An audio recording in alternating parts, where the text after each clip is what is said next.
Yo, what's up? Good afternoon guys, Chris TV. Welcome back to my channel again guys. Today's video guys ay papakita ko sa inyo guys yung ating yung crossbreeds ng ito yung feeder tsaka nakakross sa may ating albino guys. Ayan o. Sinsya na kayo guys, medyo lubat na yung aking flashlight. Yan guys o. Mayroon ako dyan crossbreeds ng albino tsaka ng aking feeder.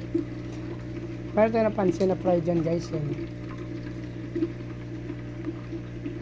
Nagkaroon na sila ng fry guys, hindi ko akalain. Akala ko maliit pa yung tiyan niya pero nag-drop na siya. Nakapag-drop siya ng 11 pieces. So separate natin to guys, titingnan natin kung anong labas nito.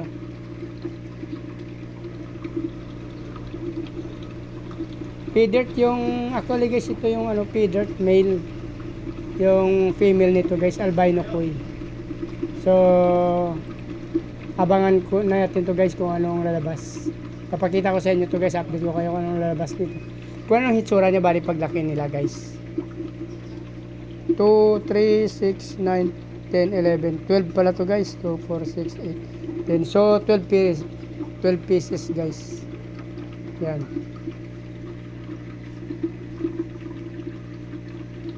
Pieces feeder sa albino koi. Yan guys, parang albino na lumabas guys.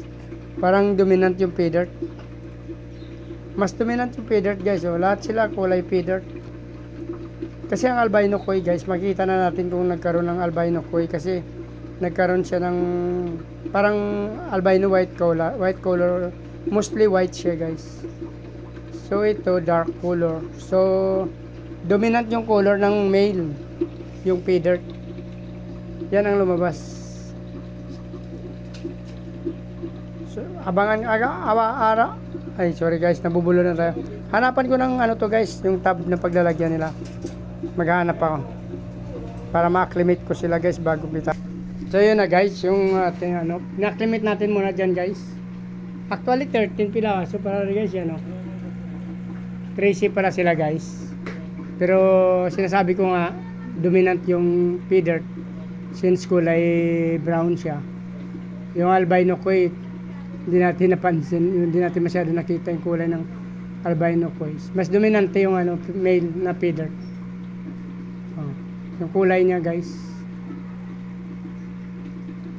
Diyan na lang natin ilagay. Acclimate natin ng mga 20 minutes guys, or 20 to 30 minutes kasi hapon na, medyo malamig na, para ma-adapt na nila yung tubig guys. Baka sayang kasi.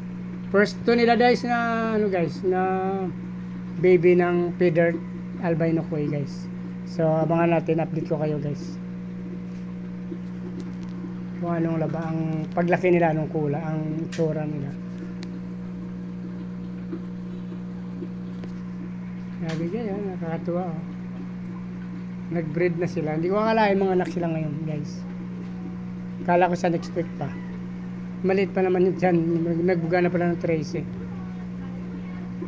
Hindi natin mapakita yung male kasi lobat na yung ating mga flashlight.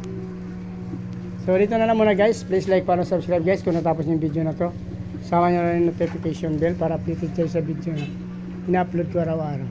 Pakipollow nyo na rin Facebook page ko guys, Chris Moleno. Maraming salamat. Mabuhay kayo hanggang gusto nyo. Bye bye.